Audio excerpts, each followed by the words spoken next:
Dan lanjutnya, tak berapa lama kemudian empat jaksa turun ke sel IB, hendak memaksa imam besar kembali sidang online.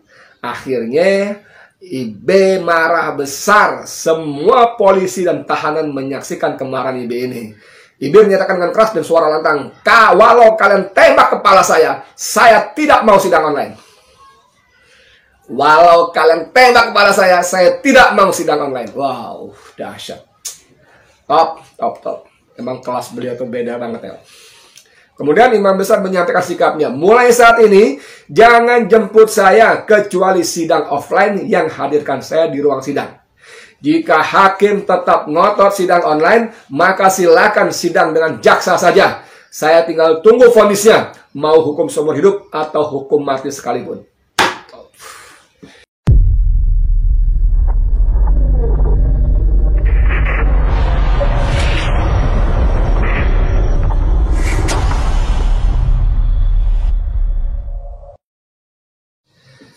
Bismillahirrahmanirrahim. Assalamualaikum warahmatullahi wabarakatuh. Saudara, dengan saya Edi Mulyadi. Kemarin kita sama-sama ikuti ya, paling sedikit maksud saya kita sama-sama tahu digelar sidang perdana Habib Rizik Syihab atas 3 tuduhan sekaligus. Kerumunan di Petamburan, kerumunan di Megamendung, dan tes swab di Rumah Sakit Umi. Anda bisa bayangin karena dituduh menghalang-halangi tes swab di Rumah Sakit Umi pun Habib Rizik bisa dibawa ke persidangan, dan untuk itu dia ditahan setelah sekian puluh hari. Luar biasa. Jadi memang cerita soal kezaliman penguasa terhadap Habib Rizik, khususnya pada umat Islam pada umumnya, ini memang tak henti-hentinya. Dan kemarin saudara, bagaimana kita sama-sama tahu bahwa penguasa dengan elemennya, dengan aparatnya, ada polisi, ada jaksa, ada hakim ya, menunjukkan arogansi kekuasaan sekaligus menjam istilah Rocky Gerung, menontonkan kedunguannya, mempertontonkan kedunguannya. Bayangkan sidang yang ditunggu-tunggu dan dibanjiri begitu banyak pengikut Habib Rizik Syihab, dan saudara harus paham betul, harus tahu betul bahwa mereka bergerak dari seluruh penjuru tempat mereka masing-masing menuju Pengadilan Jakarta Timur itu, di Cakung itu. Sama sekali tidak ada mobilisasi, apalagi pendanaan, disewain mobil, bus, truk, atau apalah, pickup dan sebagainya ya. Nggak ada. Disediakan, nanti kamu dapat uang saku sekian, nasi bungkus. Aduh, itu cerita sebelah sana, itu gerombolan belah sana. Saya sebetulnya juga ingin datang ke sana, cuman kalau Allah belum mengizinkan. Saya harus istirahat di rumah karena flu yang lumayan berat. Alhamdulillah sekarang Allah sudah kasih sembuh. Tapi alhamdulillah Bang Edi Channel dengan merilai dari FNN TV turut menyiarkan sidang secara langsung, secara live, dan 2 kali sidang ya.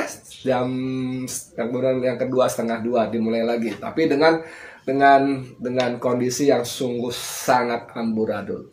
Saudara sekalian, sidang kemarin ada beberapa catatan penting bagaimana sebetulnya saya katakan tadi penguasa menunjukkan kepongahannya, kesombongannya, kezalimannya, sekaligus mempertontonkan kedunguannya. Kenapa? Paling tidak begini, dari sisi kehadiran terdakwa, Habib Rizik tidak dihadirkan.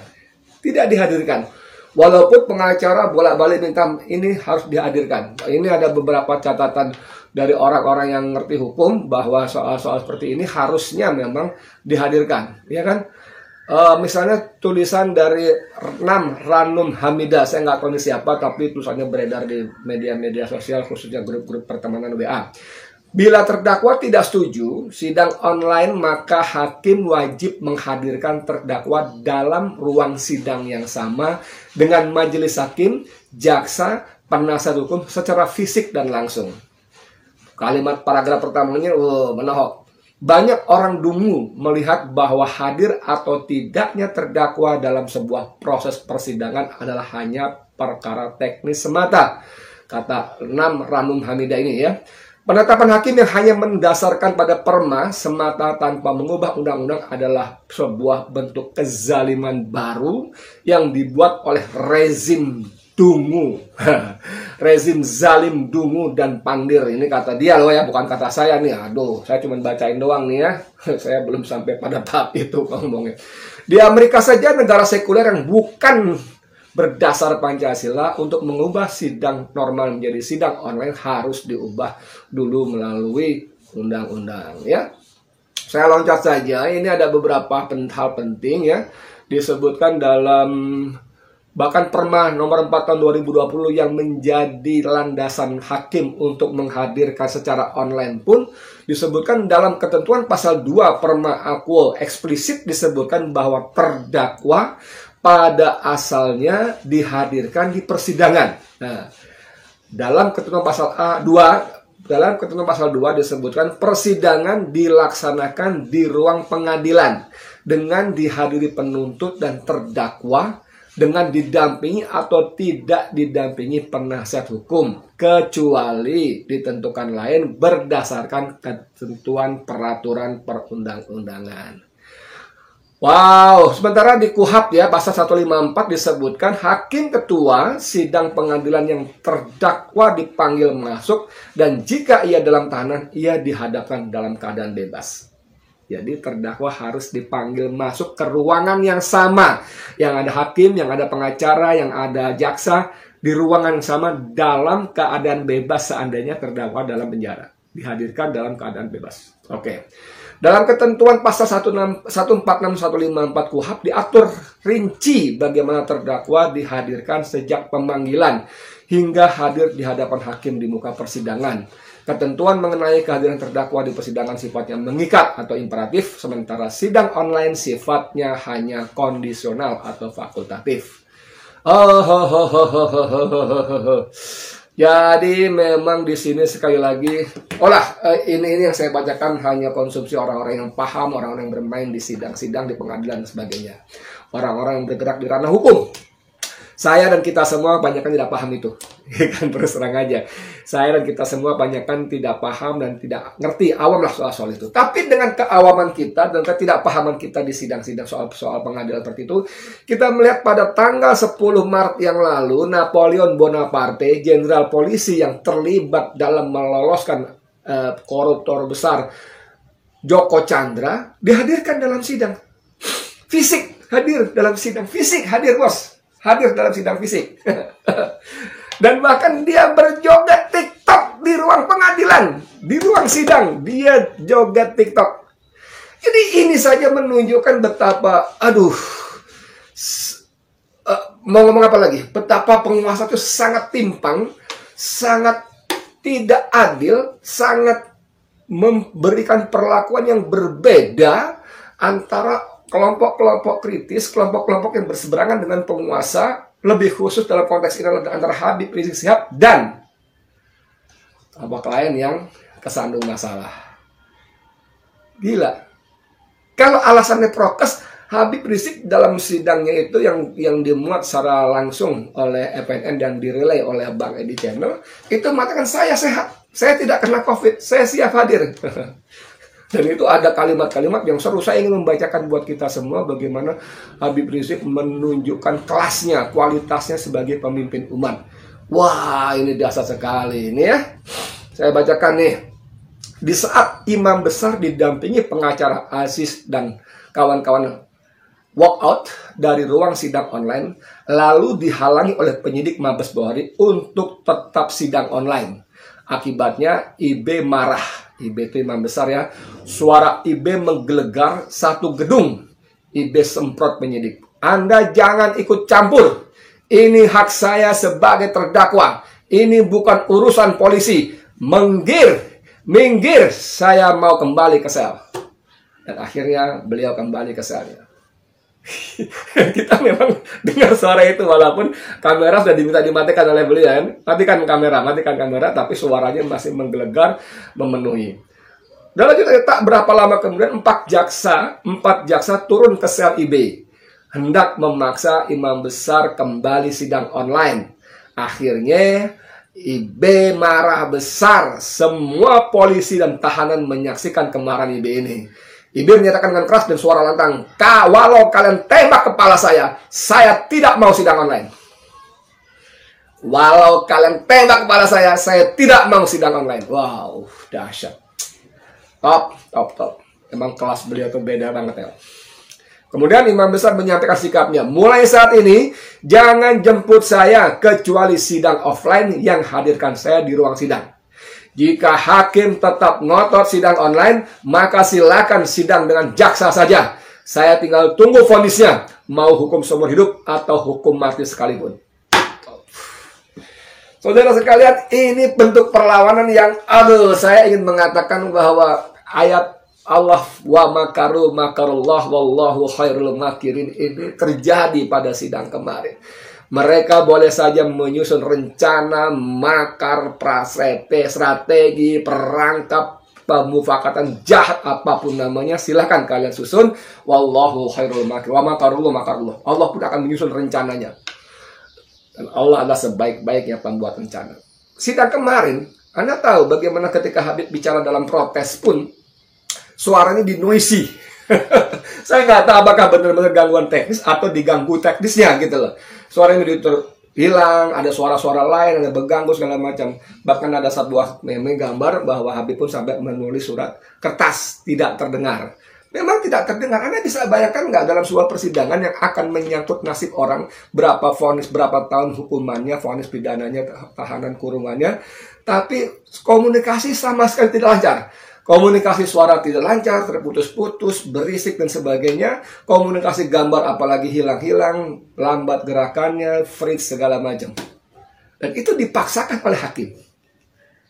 Yang sangat bisa diduga hakim pun mendapat perintah.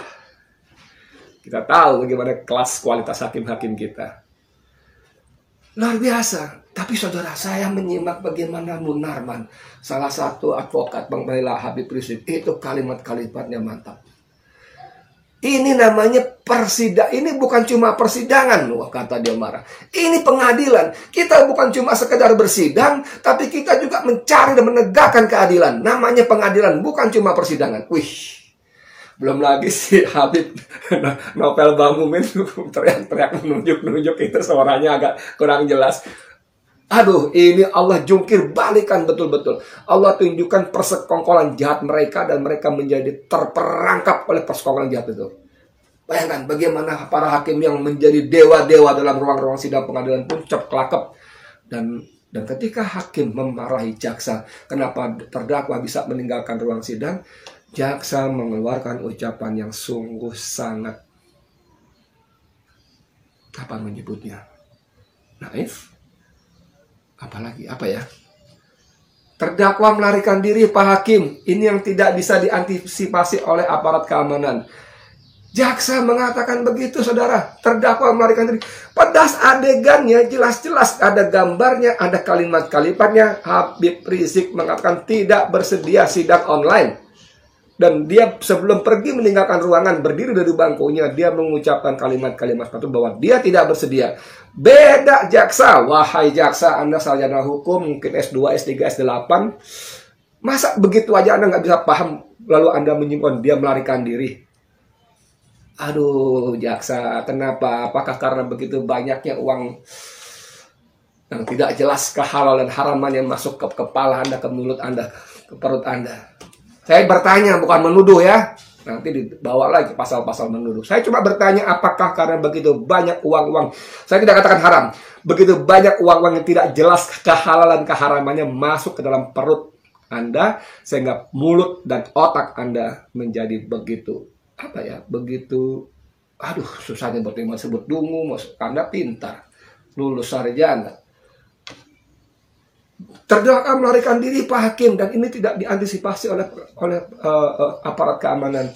Bagaimana mungkin disebut melarikan diri, kabur? Aduh, ampun. Itu kan jelas-jelas saya tidak mau disidang secara online. Ya, ini terganggu suara, lalu beliau berdiri dari kursinya dan dia meninggalkan ruangan. Itu tidak lari. Lari gimana sih lari? Kabur gimana sih kabur? Jaksa. Jadi saudara sekalian, saya banyak takjub. Walaupun tidak beruntung hadir di sana, yang saya dengar dari kawan-kawan yang di lapangan sudah sangat padat dan aparat begitu rupa mengatur sehingga terlampau banyak orang yang tidak bisa masuk ke ruang sidang. Tapi saya beruntung ikut mengikuti secara live streaming dari FNN TV. Selamat teman-teman FNN TV, Anda bukan dengan hebat, Anda bisa menampilkan live secara di ruang sidang, di tempat-tempat lain 2-3 ruangan. Yang itu justru saya tidak lihat dilakukan oleh televisi-televisi profesional yang menelan biaya sangat besar. Dan kita tahu juga bagaimana keberpihakan mereka selama ini. Jadi sidang kemarin betul-betul luar biasa, dahsyat sekali, dan ini sekali lagi menunjukkan kualitas Habib Rizik yang memang bukan kelas kaleng-kaleng. Pantas kalau dia dicintai umatnya, pantas kalau dia dihormati para pengikutnya, dan satu lagi yang pantas betul kalau dia sangat ditakuti oleh lawan-lawannya. Siapa? Penguasa zalim negeri ini. Siapa? Anda tahu siapa? Siapa lagi? Anda tahu siapa mereka semua itu. Oke, dari saya begitu saja. Edi Mulyadi untuk Forum News Network. Assalamualaikum warahmatullahi wabarakatuh.